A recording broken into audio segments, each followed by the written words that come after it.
is on its side. Next, Dr. Sheetal Brar from India encounters an unexpected complication with the posterior polar cataract. This 41-year-old lady presented with a thick posterior polar cataract involving approximately the central 4 mm of visual axis. A capsular axis of about 4.8 mm was made. Hydrodissection was avoided and a careful hydrodelineation was performed.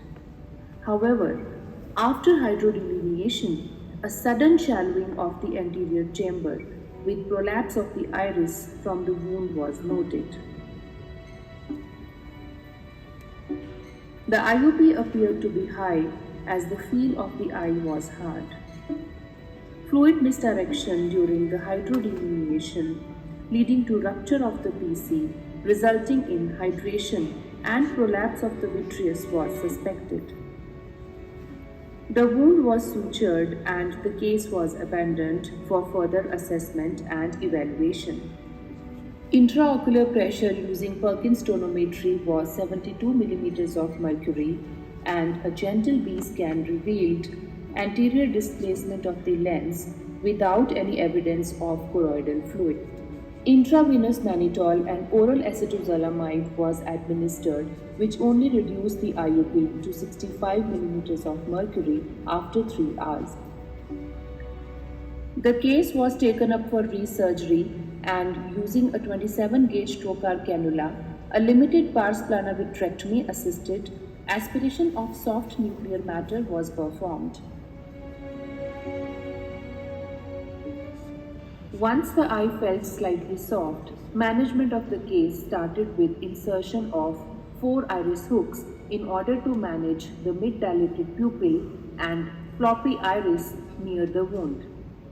The overlying loose cortical matter was aspirated, followed by which the soft nucleus and epinucleus was carefully prolapsed using copious amount of dispersive OVD.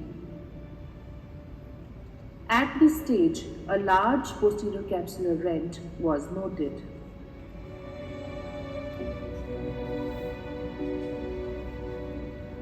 A bimanual irrigation aspiration of the soft nuclear matter was then performed using low fluidics parameters.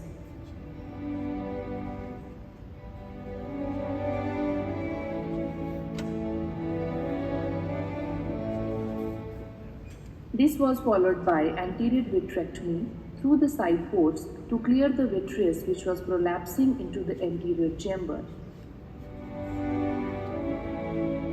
A low flow, low vacuum irrigation aspiration was then performed to aspirate the residual cortical matter in the periphery.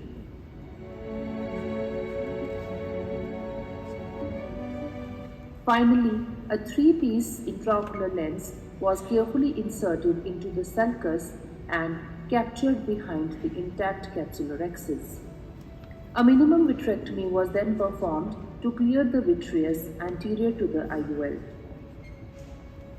The wound was sutured, side ports were hydrated, and a subconjunctival injection of DEXA and Genta was given. At 2 weeks post-op, the IOL was well centered and well captured behind the capsulotomy, and the patient recovered a best corrected vision of 20 by 20. Since Dr. Doug Koch and I co-authored the first series of posterior polar cataract surgeries by phaco in 1990, we've witnessed a number of new techniques, such as hydrodelineation, my escape route, posterior capsulorhexis, and optic capture, all of which have made this cataract more manageable. Still, in some cases, the posterior capsule will only be 1 micron or no micron centrally, and a congenital tear must be anticipated, which was handled very nicely by Dr. Brar. Dr. Catherine Kohler from